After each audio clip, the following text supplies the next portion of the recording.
Rome Rome भाइयों, system पार देंगे।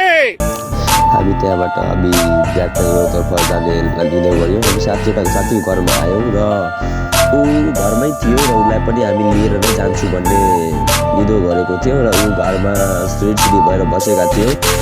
आमासँग पैसा हामी मागिरहेको छ जस्तै मलाई लाग्यो र पैसाहरू लिइसकेका छन्।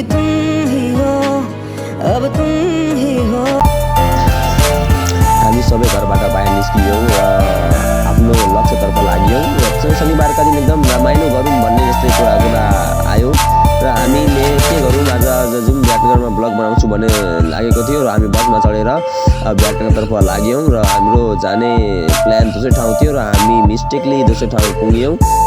अनि हामीले बसमा खुमै यो उता जाने यो गर्ने भन्ने कुराहरू गरिरहेका थियौँ, हँसिरहेका थियौँ आफ्नो। अनि बस पनि खाली नै थियो, शनिबारका दिन बस खाली नै थियो भन्ने मलाई राम्रो लाग्यो किनभने अब धेरै मान्छेहरू पनि थिएन। बस पनि फ्रिलीसँग हामी बसेर कुराकानी गरिरहेका छौँ, हाँसेर बोलेर मजाले आफ्नो ट्राभलिङ टुर गरिरहेका थियौँ र बेलामा हामी ठाउँमा पुगिसकेका थियौँ।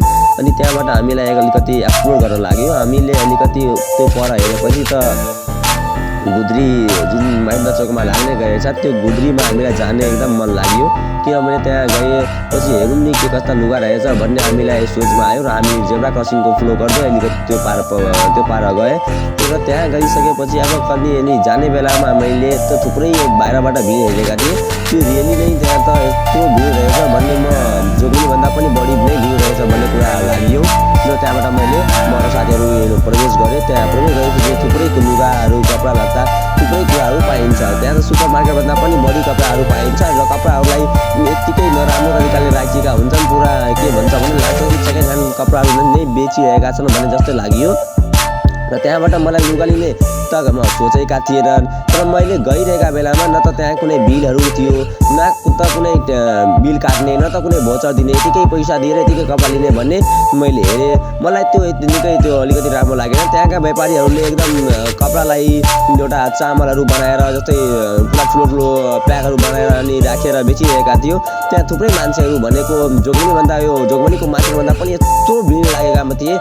म एकदम हँसी रमाएर र खुसी भएर मलाई अलिकति पनि त्यो भएन। अनि त्यहाँबाट मलाई धेरै कुराहरू मिल्यो।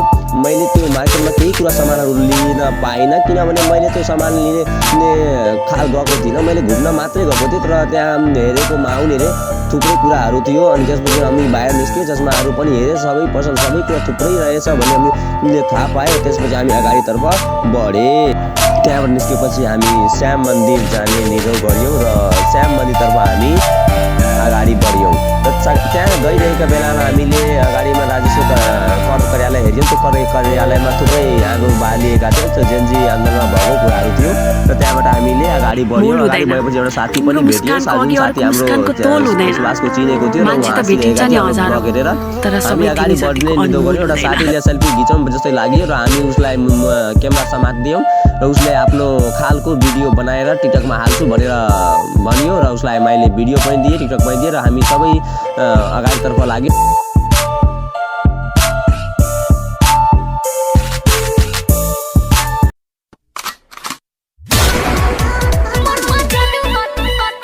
जाने बेलामा त मन्दिर नै बन्द रहेछ भन्ने थाहा पाएँ।